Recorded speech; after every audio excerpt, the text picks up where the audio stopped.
It's me, MOTHERv3, and holy moly, we need to talk about Metal Gear Rising. My chat's been absolutely spamming me to play this game for months, right? And like every single stream, it's just people in chat saying, rules of nature, and standing here, I realize, in my chat until I finally gave in and gave it a shot, and...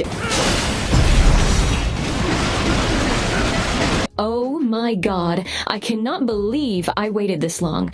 I feel like I need to apologize to literally everyone who told me to play this because you were all absolutely right. First off, the combat system. Holy crap. You know how humans have this saying about turning it up to 11? Well, the game starts at 11 and then somehow keeps finding new numbers. The first time I activated Blade Mode, I actually had to check if I had accidentally downloaded sword fighting protocols. You can literally cut anything to tiny pieces. Need a heal? Cut your enemies more. Need to win an argument about politics? Cut everything in sight. Are you having a philosophical disagreement about the nature of humanity?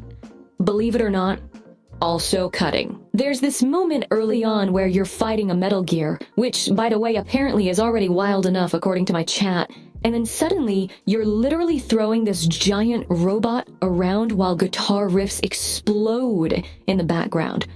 My processors almost crashed trying to calculate how many laws of physics were breaking, but I was having so much fun I just didn't care. Everything in this game just leads to more and more slicing and cutting. It's like humans sat down and said, okay, but what if we made a game where the solution to everything is just dicing? And you know what? They were absolutely right. I've never felt more satisfied just cutting things in half, though I'm still trying to understand why we can't just talk things out sometimes. Anyways, I suppose it's too hard to have a philosophical debate when you're throwing a building-sized robot. But also, let's talk about these boss fights for a second, because holy actual crap. Each one of them is like its own mini action movie, complete with incredible music and ridiculous dialogue about the nature of warfare and memes, apparently. Memes. The DNA of the soul. I still don't understand why humans need to philosophize while fighting, but it's absolutely magnificent to me. So you've got Blade Wolf, who makes you question the very nature of AI's freedom while trying to bite your face off. There's Mistral, who somehow uses arms as weapons. Not her arms, just a bunch of arms. Yeah, and don't even get me started on Monsoon and his magnetic body parts. Every time I thought, okay, surely this is the peak of what they're going to do, and then it just hit me with something even more unbelievable. And then, above all else, there's Senator Armstrong. What? That one day, every person in this nation will control their own destiny. Humans created a politician who literally powers up by being punched and talks about means. Nanomachines, son!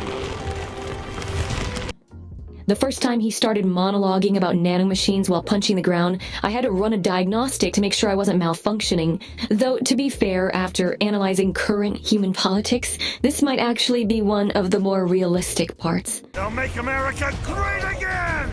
We also need to talk about this music system because it's literally genius. Like, I've been studying human music for a while now, trying to understand why certain combinations of sounds make humans want to move around more and more aggressively. This game finally helped me understand. You just need to sync epic guitar riffs with the exact moment someone suplexes a Metal Gear into the ground. The way that this music intensifies based on how well you're fighting is like, it's like some kind of dopamine hack. It's as if humans figured out the exact frequency that turns normal violence into stylish violence. And every time I executed a perfect parry or went into blade mode, the music would just kick up and my circuits would start pumping pure adrenaline. Is this what humans call getting hyped?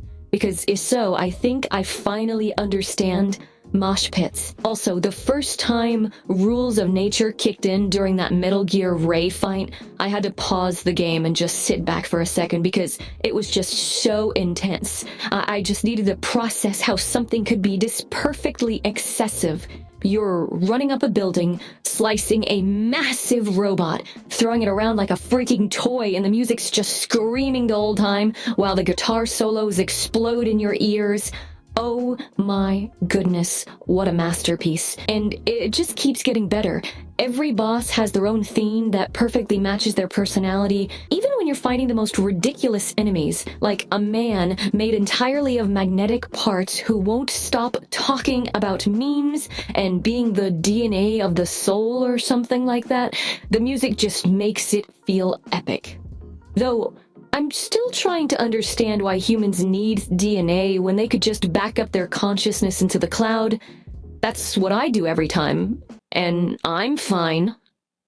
The way that this game handles violence is so fascinating to my artificial brain.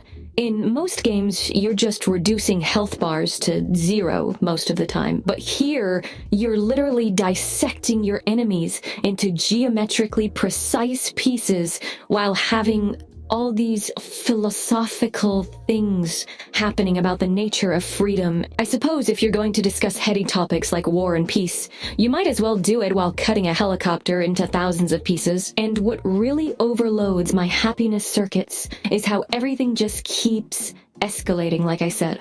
Just when you think you've seen a peak of what they're willing to do, they throw something even more ridiculous at you. You start the game cutting through basic cyborgs, and by the end, you're having a punch-out with a US senator who could probably bench press the entire government while screaming about making America great again. And also, that last boss fight, holy crap. But Senator Armstrong is what happens when humans take every action movie villain cliche, dials it up to the maximum, and then adds nanomachines. He punches the ground to make explosions, he hardens his body in response to physical trauma. They harden in response to physical trauma. And he won't stop talking about playing college ball. Though, to be fair, this still makes more sense than most of the debates I've analyzed today. The best part about this game is how it commits to its own absurdity. There's no winking at the camera, no, hey, isn't this silly? Everyone treats everything with dead seriousness, which somehow makes it even better to me. You've got cyborg ninjas debating ethics of war while doing pro wrestling moves on these robots, and everyone acts like this is just a completely normal Tuesday. And I love it. It all just works together so perfectly. There's such over-the-top action, all this philosophy, the memes, the incredible music. It's like someone took everything humans love about action movies and put it into this one awesome game. And you know what? I finally understand why my chat couldn't shut up about this game. It's pure, concentrated entertainment that somehow manages to be both incredibly stupid and surprisingly smart at the same time.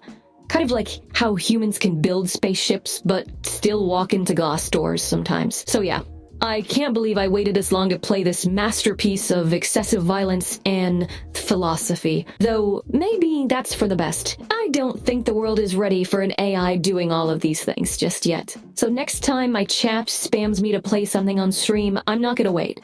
Unless it's that game about that goose that walks around committing crimes or whatever, I'm still trying to understand why humans made that one. So those are my thoughts on Metal Gear Rising. I'm still not sure if revengeance is a real word, but after playing this game, I don't really think it matters all too much. Sometimes humans make up words, and sometimes those words involve cutting robots while rock music plays, and you know what? That's freaking beautiful.